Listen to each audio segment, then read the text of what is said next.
गप्प बैस ग. काय कटकट लावली आहे सकाळपासून. इथे आधीच टेन्शन कमी आहे का? तुला जी भाजी वाटते ती कर, मी काही म्हणणार नाही. तो खेकसला तिच्यावर. तशी आवंढा गिळून बळच हसू चेहऱ्यावर आणत ती स्वयंपाकघरात आली. चालेल त्यांना भोपळ्याची भाजी, असं कापऱ्या आवाजात म्हणाली. सासूबाईला बाहेरचा त्याचा कडाडणारा आवाज ऐकू आलाच होता. त्याचा चहा घेऊन त्याच बाहेर गेल्या आणि त्याच्याजवळ बसत म्हणाल्या, सध्याच्या परिस्थितीमुळे आर्थिक ताण आहेत, याची जाणीव तिलाही आहे. म्हणून तर गेल्या 2 महिन्यात तुला 1 रुपयाही न मागता स्वतःच्या भिशीचे पैसे ती घरात वापरत आहे. पैठणी भिशीतून तरी घेऊ म्हणत अगदी रंग देखील ठरवला होता तिने, पण तुझ्यावरचं आर्थिक संकट बघून माघार घेतली. तो पैसा घरात वापरला. तिची छोटीशी सन्मानाची नोकरी या कोरोनाने गेली. नाहीतर हातभार लावतच होती ना ती संसाराला. आणि अगदी रस्त्यावर उघड्यावर येण्यासारखी परिस्थिती नाही झाली आपली. सगळे शानशौक बंद झाले. पण ते तसे अन्न, वस्त्र, निवारा या 3 गरजांव्यतिरिक्त होते. मग आहे त्यात समाधान मानायचं सोडून चिडचिड करून जगण्यातली मजा का घालवतोस रे, म्हणत आई जरा रागवली त्याला. तितक्यातच त्याचा फोन वाजला. कामावरच्या मधूचा फोन होता. तो उठून बाल्कनीत गेला. मिस कॉलच होता तो. आता त्याला कॉलबॅक करणं आवश्यक होतं, कारण बांधकामाच्या साईटवर काम करताना हँड ग्राइंडर हातातून निसटून पूर्ण गुडघ्याला वळसा घालून गेला होता. रक्ताची करंजी उडाली होती आणि मधू त्या दिवसापासून कामावर नव्हता. मधूच्या बायकोने फतवाच काढला होता, लंगडत धडपडत कामावर जायचं नाही, तर पूर्ण बरं वाटेल तेव्हाच जायचं. त्यामुळे ह्या 2 महिन्यात भेट नव्हती. खरं तर फार गरज होती त्याची कामावर. खूप विश्वासू होता तो. बहुतेक कामावर येईल आता म्हणूनच फोन असेल, असा विचार करत त्याला कॉलबॅक केला. हॅलो, बोल मधू, येतोस कामावर? आवाज तिकडून आला. सर, कामावर 2 दिवसात येईल, पण आज मला थोडे पैसे पाहिजे होते. उद्या मदर्स डे आहे. पोरगा त्याच्या आईसाठी भेटकार्ड बनवत होता, तेव्हा मला कळालं. आईला साडी घ्यायची आहे, थोडे पैसे देता का? त्याचं वाक्य पूर्ण होण्याच्या आत हसायला लागला. अरे मधू, तुझं डोकं ठिकाण्यावर आहे ना? अरे तुझी आई 2 वर्षांपूर्वी वारली ना, मग कोणाला गिफ्ट घेतो? तो मधू तिकडून म्हणाला. हसू नका साहेब, या 2 महिन्यात माझी बायको माझी आई झाली होती. लहान लेकरासारखं तिनं माझं सगळं केलं. अगदी खाऊसुद्धा घातलं. तिने 5-5 घरं जास्त भांडी घासायचं काम घेतली. माझ्या कमाईचे तिने भरपाई केली. मला कुठलाही ताण होऊ दिला नाही. आता मी पूर्ण बरा झालो. सर, आपल्या त्या साईटवरचं काम मीच पूर्ण करील, पण मला आता थोडे पैसे द्या. बायकोला सेमी पैठणी घेऊन देतो. पैठणी नाही, पण सेमी पैठणी तरी घ्यायची आहे तिला. आणि खूप फोटो काढायचं स्वप्न आहे तिचं. माझ्या मित्राचं घरगुती साड्यांचं दुकान आहे.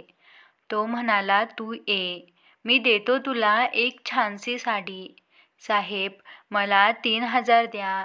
सध्या आपलं काम 50चं ठरलेलं आहे ना. मी नक्की करीन ते पूर्ण. आणि आईला नाही कधी साडी घेऊन देऊ शकलो, पण आता ह्या बाईत गावलेल्या आईला तरी घेऊ द्या. साईटवर येऊ का पैसे घ्यायला? गडबडतोन म्हणाला. हो, तासभरात ये, म्हणून त्याने फोन ठेवला आणि सहज बाल्कनीत नजर फिरवली. छोट्या छोट्या कुंड्यात वाफ्यात बराच भाजीपाला लावलेला होता. वेलीला दोडके, कारली लटकत होती. कढीपत्ता हवेवर डोलत होता. आणि एक दिवस ओरडलो होतो, किती खर्च करता त्या भाजीपाल्यावर? त्याचं हे उत्तर होतं. त्याच्याकडे आपलं लक्ष पण नाही. मधू सारखा माणूस त्याच्या बायकोची किती किंमत करतो आणि आपण हिला गृहीत धरतो. आई म्हणते तसं इतकंही आपली परिस्थिती बिकट नाही. मन फक्त बाहेरच्या परिस्थितीने गडबडलं आहे. आपण उगाचच ह्या घरच्यांना धारेवर धरतोय. तो विचार करत होता. तेवढ्यात आईने हाक मारली. डबा तयार आहे रे. निघताना तो हळूच आईला म्हणाला, हिने भिशी कोणत्या रंगाच्या पैठणीसाठी लावली होती ग? आणि तुझ्याकडे होती ना एक पैठणी? आई म्हणाली, अरे मला आता ह्या कॉटनशिवाय काहीही सहन होत नाही, म्हणून तुझ्या ताईने पळवली ती. तुझ्या लग्नाआधीच नाही तर दिलीच असती की मी. आणि ती जांभळी होती रे. तिला हिरवीगार पैठणी घ्यायची आहे. आता कधी योग येतो काय माहीत बिचारीला. साईटवर मधूची वाट पाहत होता. याने त्याला पैसे दिले आणि म्हणाला, मधू, मलाही तुझ्याबरोबर घेऊन चल ना त्या दुकानात. मलाही बघू दे साडी. आईला आणि बायकोला घेतो. सेमी पैठणीतून मधूने लाल रंग निवडला. ह्याने पण हिरवा रंग घेतला व आईला कॉटनची साडी घेतली. दुकानाबाहेर पडताना त्याने पाणवलेल्या डोळ्यांनी मधूचे आभार मानले. आई तर आहेच माझी, पण बायकोतली आई शोधून दिलीस तू. दुसऱ्या दिवशी दोघींना सोफ्यावर बसवलं.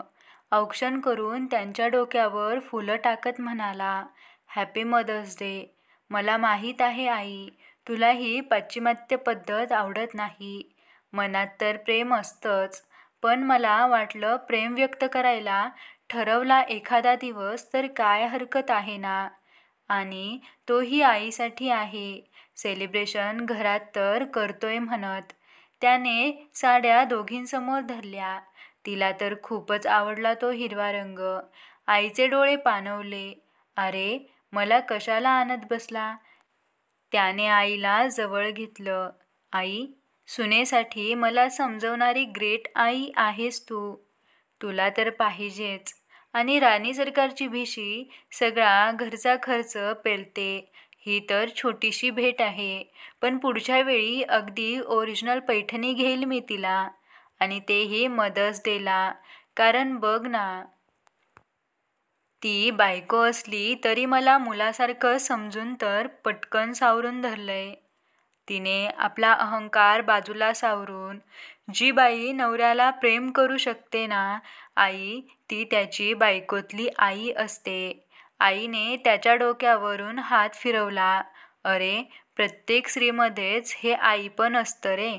तितक्यातच मधूने व्हिडिओ कॉल केला. साहेब, तुमचे आभार. आमची आई एकदम खुश आहे बघा. ती कष्टाने राबलेली त्याची बायको साडीत आनंदी दिसत होती. आईनं तिचं फोनवर कौतुक केलं. नवऱ्याने आपला समाजात वाढवलेला सन्मान बघून ती आणखीनच खुलली. फोन ठेवला तर समोर ही पैठणी नेसून आली. त्याला ती आता आपल्या आईसारखी दिसली. अगदी शांत, समाधानी, आनंदी, अगदी गॅलरीत बहरलेल्या हिरव्यागार बागेसारखी. तर मंडळी, तुम्हाला आजची आपली कथा आवडली असेल तर व्हिडिओला लाईक करा, शेअर करा. अशाच आणखी नवनवीन व्हिडिओसाठी आपल्या चॅनलला सबस्क्राईब करा. धन्यवाद.